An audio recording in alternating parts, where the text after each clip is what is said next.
लकड़ी काटने जाया करता था।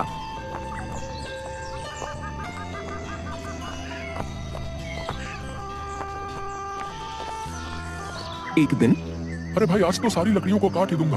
हाँ, आज ये बेचकर जो भी पैसे आएंगे उर्मिला को उनसे ताजा मछली ला कर दूंगा। बेचारी कब से बोल रही है, खुश हो जाएगी। सोमू को इस आस में कि ज्यादा लकड़ी काटकर आज ज्यादा पैसे कमाऊंगा, लकड़ी काटते काटते शाम हो जाती है। तभी सोमू के पास एक सेठ भागते हुए आता है, जिसके हाथ में एक धन की पोटली थी। अरे भाई, मुझे जल्दी से कहीं छुपा दो, मेरे पीछे कुछ लुटेरे डाकू पड़े हैं भाई, जल्दी करो भाई। अरे अरे सेठ जी, आप चिंता मत कीजिए, जल्दी से उस बड़े पेड़ के पीछे छिप जाइए। सेठ पेड़ के पीछे छिप जाता है। तभी वहां 4 लुटेरे डाकू आ जाते हैं।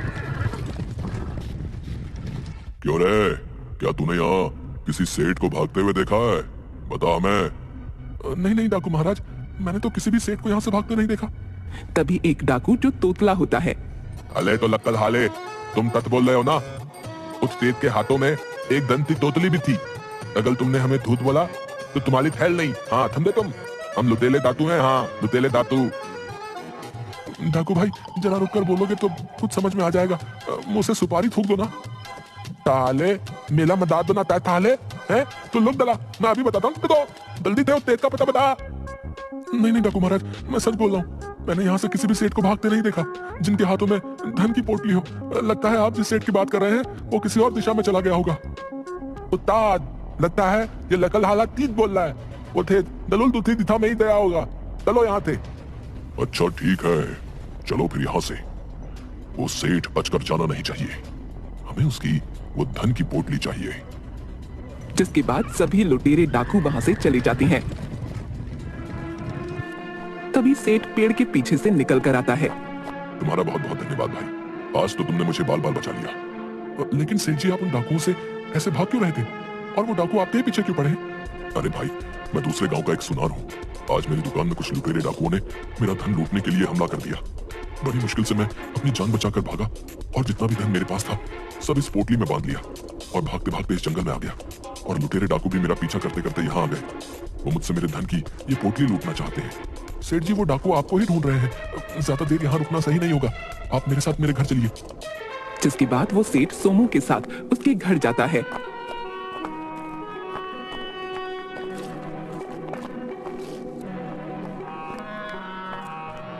तभी सोमू की पत्नी सोमू से, अजी आ गए आप, मैंने आपसे कहा था ना मुझे आज मच्छी ही खानी है, और ये क्या आप किसे अपने साथ लाए हैं जी? तभी सोमू अपनी पत्नी को सारी बात बताता है। तभी उसकी पत्नी सेठ के हाथों में धन की पोटली देखती है और उसके मन में उस धन की पोटली को लेकर लालच आ जाता है। अरे वाह, इस सेठ की धन की पोटली में तो बहुत धन लगता है, अगर ये धन मेरे हाथ आ जाए तो कितना अच्छा होगा ना। हाय हाय, हमारे तो मजे ही आ जाएंगे। हाँ अरे सेठ जी, आप चिंता मत कीजिए, आप यहाँ हमारे घर में रुक सकते हैं, लेकिन अगर यहाँ लुटेरे डाकू आ गए तो आपकी इस धन की पोटली को वो लूट कर ले जाएंगे। आप अपनी इस धन की पोटली को मुझे दे दीजिए, मैं इसे संभाल कर रख देती हूँ, न जाने कब यहाँ डाकू आ जाए। तभी सोमू अपनी पत्नी के मन के लालच को भांप लेता है। नहीं नहीं सेठ जी, आप एक काम कीजिए, मेरे घर में ही एक गड्ढा खोदकर उसमें ही अपनी ये धन की पोटली छुपा दीजिए। वो डाकू कभी नहीं जान पाएंगे आपने अपने धन की पोटली कहाँ छुपाई है। हाँ ठीक है भाई, अगर तुम कहते हो तो मैं अपनी इस धन की पोटली को तुम्हारे घर की जमीन में गड्ढा खोदकर छुपा देता हूँ।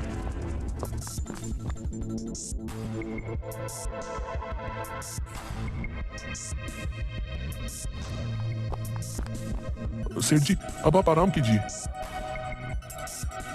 तभी सेठ की आंख लग जाती है और वो सो जाता है। सोमू सेठ की धन की पोटली जिस जगह छुपाई थी वहां खड़ा रखवाली करने लगता है। अरे अगर डाकू आ गए तो सेठ के साथ साथ मैंने जो जमा पूंजी लकड़ी बेचकर वर्षों में जमा की है वो भी चली जाएगी। नहीं नहीं, मैं ये नहीं होने दे सकता। जिसके बाद सोमू एक पोटली में अपना धन वहीं जंगल में छुपा देता है जहां वो लकड़ियां काटा करता था। वहीं जमीन में गड्ढा खोदकर वो धन उसमें छुपा देता है और वापस अपने घर आ जाता है।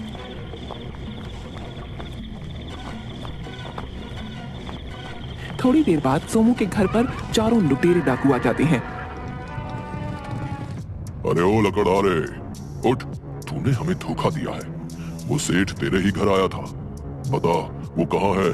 अब हम तुझे नहीं छोड़ेंगे। हाँ, लुटेरे डाकुओं का सरदार नाम है मेरा। अच्छे अच्छे की टाएं टाएं फिस कर देता हूँ।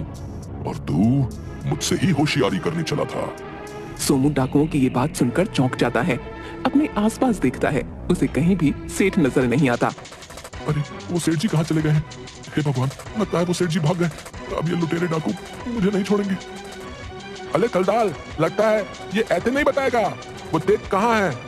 गांव के लोगों ने तेज को इसके साथ ही देखा था। चलो तलकाल, इसे उठाकर अपने साथ लिए चलो। नहीं नहीं डाकू महाराज, मुझे माफ कर दो। मुझे नहीं पता वो सेठ कहाँ है। वो सेठ की धन की पोटली कहाँ है मुझे नहीं पता सरकार। वो सेठ थोड़ी देर पहले तो यही था, लेकिन अब मुझे नहीं पता वो कहाँ गया। डाकू महाराज माफ कर दीजिए मुझे। तभी सोमू की पत्नी वहां आती है और डाकुओं के उस्ताद से कहती है, नहीं नहीं, छोड़ दीजिए इन्हें। मेरे पति ने कुछ नहीं किया। मैं आपको बताती हूँ, आपको सेठ की धन की पोटली ही चाहिए ना? धन की पोटली यहाँ मेरे घर में जमीन के नीचे गड़ी दफन है। आप उस पोटली को ले जाइए, लेकिन मेरे पति को छोड़ दीजिए। अच्छा, तो तेज ने धन की पोतली यहाँ छुपाई है। उस्ताद मैं बोलता हूँ, जल्दी से जमीन खोदकर निकाल लीजिए धन की पोतली। हाँ। तुम लोग क्या देख रहे हो? जल्दी से जमीन खोदना चालू करो बे। तभी वो डाकू सोमू के घर में जमीन खोदने लगते हैं, लेकिन काफी देर तक उन्हें कोई भी धन की पोटली नहीं मिलती। अरे यहाँ तो कुछ भी नहीं है। आखिर कहाँ गई सेठ की धन की पोटली? तुम दोनों मेरे साथ मजाक कर रहे हो? तुम दोनों उस सेठ का धन अकेले ही हड़पना चाहते हो? हम लुटेरे डाकू हैं, हमारे साथ होशियारी करते हो? अरे तलकाल, ये दोनों पति पत्नी हमारे साथ मजाक से मूड में नजर आते हैं। इन्हें नहीं पता हम तो मामूली दातू नहीं है, हम लुटेरे दातू हैं। देखो तुम दोनों, सीधे सीधे बता दो कहाँ छुपा रखा है सेठ का धन, वरना तुम दोनों अपनी दान से हाथ धो बैठो थे। हाँ। तभी वहां पर सेठ आ जाता है। सेठ को देखकर सोमू और उसकी पत्नी हैरान हो जाते हैं। अच्छा हुआ थे तुम ही यहाँ आ गए, वरना हमारे उस्ताद तुम्हें कहीं से भी ढूंढ निकालते। हाँ हाँ। डाकू महाराज, आप इन दोनों मासूम पति पत्नी को छोड़ दीजिए। इन्हें नहीं मालूम कि मैंने अपना धन कहाँ छुपाया है। जब सोमू की आंख लग गई थी तो मैं खुद ही उठकर अपने धन की रखवाली करने लगा, और मैंने तुम्हें आधा देख लिया था, इसलिए मैं अपने धन की पोटली उठाकर वहां से भाग गया। तुम चलो मेरे साथ डाकू महाराज, मैं आपको अपने धन की पोटली देता हूँ, लेकिन सोमू को छोड़ दो। जिसके बाद सेठ और सोमू उन चारों डाकुओं के साथ उसी जंगल में जाते हैं जहाँ सोमू लकड़ी काटा करता था।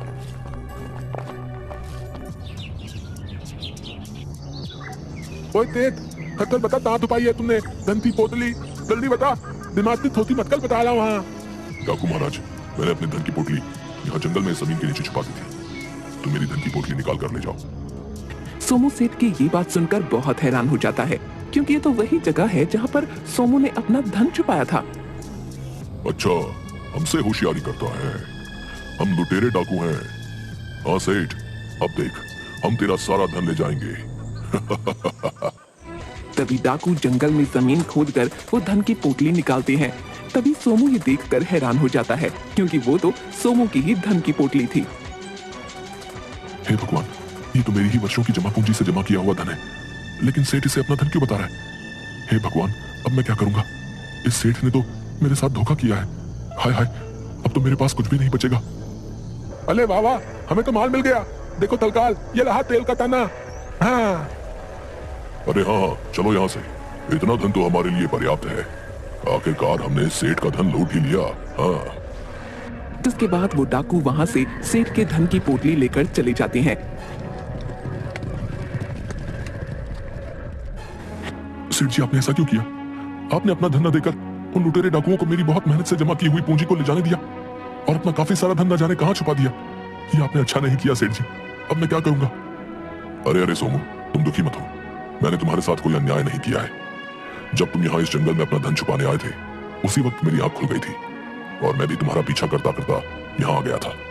मैंने सब देख लिया था, लेकिन जैसे ही मैं वापस तुम्हारे घर जा रहा था, तो मैंने देखा कि वही लुटेरे डाकू गांव के कुछ लोगों से तुम्हारे घर का पता पूछ रहे थे। मैं जान गया था कि अब ये मुझे ढूंढते ढूंढते तुम्हारे घर ही आएंगे, इसलिए डाकुओं के तुम्हारे घर पहुंचने से पहले ही अपना छुपाया हुआ धन तुम्हारे घर से निकाल कर ले गया था। लेकिन मुझे मालूम था बिना धन लिए लुटेरे डाकू वापस नहीं जाएंगे, इसलिए मैंने अपने धन के बजाय तुम्हारे धन का रास्ता उन्हें बता दिया, क्योंकि मेरा धन तुम्हारे धन से कई गुना अधिक था। तभी सेठ अपने कुर्ते की जेब से धन की पोटली निकालता है और पोटली में से काफी सारे सोने चांदी के जेवर सोमू को देता है। ये लो सोमू, तुम्हारा जो धन लुटेरे डाकू लेकर गए हैं ये उनसे कई गुना ज्यादा है। अब तुम अच्छे से अपनी जिंदगी बिता सकते हो। ये देखकर सोमू बहुत खुश हो जाता है। सेठ जी, मुझे माफ कर दीजिए, मैंने आपके बारे में कितना गलत सोचा। मुझे लगा आपने उन लुटेरे डाकुओं को अपना धन न देकर मेरे धन का रास्ता उन्हें बता दिया, तो आपने मेरे साथ अन्याय किया। लेकिन आपने तो मुझे ये सोने चांदी के जेवर देकर मेरी नैया ही पार लगा दी है। हाँ, आपका बहुत बहुत धन्यवाद सेठ जी। आपने अपनी सूझबूझ से उन लुटेरे डाकुओं को अच्छा बेवकूफ बनाया है।